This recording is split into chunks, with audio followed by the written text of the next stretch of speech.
entire Lions team able to practice for the first time together. Fans and coaches were able to get a true sense of the talent that will be displayed come September. The second half struggles have been well documented for the Tigers in years past. Without a rookie minicamp to help ease into the intensity of an NFL training camp, Nick Fairley, they've gone 8-0 in the Mid-State League, and they just took out Gaylord St. Mary's on the road. Justin Verlander said it's going to be crucial for the young guys on this team. It was performances like that, along with many others, that had coaches calling non-stop. Manny's hosting a free basketball clinic here today at the Detroit Recreation Department. Girls basketball playoffs kicked off tonight as Sacred Heart Academy took on Fowler.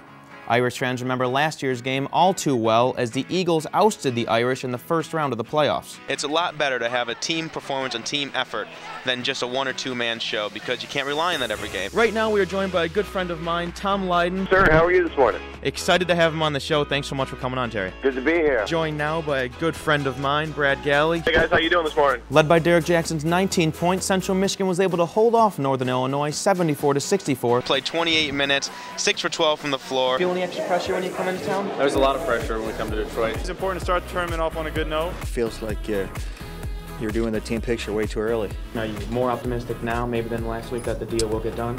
Definitely. Obviously the labor issues are huge. What is your take on all of that? My take on it is this. How much involvement did you really have at a young age, and when did you know you wanted to be an official? That's a great question. You know, how much fun is that for you? I think it looks like a great time for the fans. It's one of the kind of deals Does that bring out the best in you guys? You know, what is it about him that gets you guys fired up? Oh, yeah, you know. Talk about Jimmy Howard and really how he exploded on the scene in that second round, and maybe the Wings have found a goalie for 10 years to come. What do you think it's going to be like this year working with Calvin Johnson? Man, it's going to be amazing. From Allen Park, Mike Ayaub, Channel 7 Sports.